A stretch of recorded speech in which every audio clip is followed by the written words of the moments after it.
Awareness campaign চালান আপনার খরচ খুবই কম হবে। একটা অ্যাড বারবার মানুষকে দেখাবে না। কিন্তু আপনার যদি হুক, তারপরে প্রবলেম সলিউশন, মাই অফার, এই ফরম্যাটটা যদি আপনার ঠিক থাকে তাহলে তাহলে আপনি যদি আসলেই হুকিং করতে পারেন কাস্টমারকে, তাহলে অ্যাওয়ারনেস ক্যাম্পেইন হওয়ার পরেও আপনার ওই ক্যাম্পেইন থেকে রেজাল্ট আসবে। কেমন করে? যেমন আপনি হুক করে ফেললেন, তারপরে কাস্টমারকে, যেহেতু ফেসবুক গণহারে সবাইকে এটা ছড়িয়ে দিবে, এর মাঝে আপনার কাস্টমারও থাকবে। আবার আপনি যদি স্পেসিফিক এরিয়া, যেমন কোনো আবাসিক এরিয়া, ধরেন আপনার লোকাল বিজনেস, আপনি টকিং বুক বিক্রি করেন অথবা ডায়াপার বিক্রি করেন, এখন আপনার টার্গেটটা হচ্ছে সিলেটের ভিতরে যত মানুষ আছে সবার কাছে আপনার এটা দেখাক, আর আপনি দিচ্ছেন ফ্ল্যাশ সেল, এটা যেন ভাইরাল হয়। আপনার ইচ্ছা হচ্ছে এইটা, মানে ফ্ল্যাশ সেল, ডায়াপার নিয়ে আগে কেউ দেয় নাই, এই আপনিই ফার্স্ট দিচ্ছেন।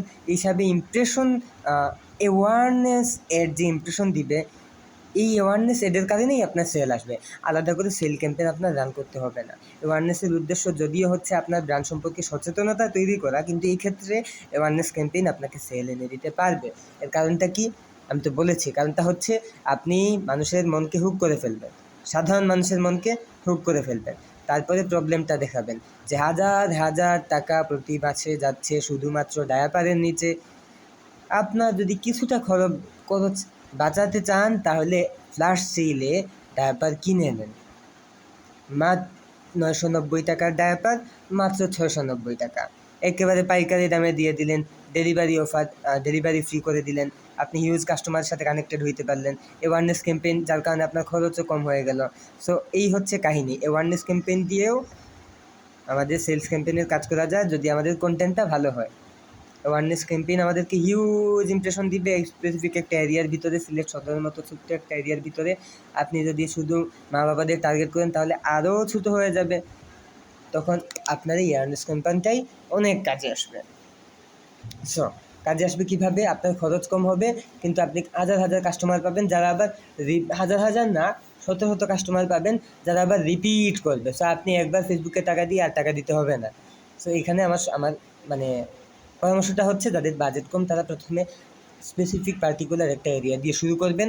ওই এরিয়ায় আপনি অ্যাওয়ারনেস সেট চালাবেন, খরচ আরও কমে গেল, কিন্তু কন্টেন্টটা মারাত্মক ভালো দিবেন, যার কারণে মানুষ হুক হয়, তারপরে একেবারে সলিউশন বা আপনার অফার পর্যন্ত যায়। যদি অফারে যায় তাহলে খুব সহজেই কিনবে। আবার যদি আপনার ফ্ল্যাশ সেল দেন, ডায়াপার নিয়ে ফ্ল্যাশ সেল কেউ দিছে না, মানুষ এমনিতেই দেখবে, এমনিতেই জিজ্ঞেস করবে, এমনিতেই যার দরকার সে অর্ডার দিবে। আর যার দরকার যে আমার তো এর বিশ্বাস করতে পারতেছে না, মনে হয় নকল প্রোডাক্ট দিবে, সে আপনার পেজ ভিজিট করবে। আপনার পেজে যাতে ট্রাস্টেড কন্টেন্ট থাকে সেই ব্যাপারে আপনি খুব সতর্ক থাকবেন। আবার আপনি পরে রিটার্গেটিং ক্যাম্পেইনও ছাড়তে পারেন। সো এই হচ্ছে কাহিনী। রিটার্গেটিং ক্যাম্পেইন ছাড়ার কথা আমি বলছি না।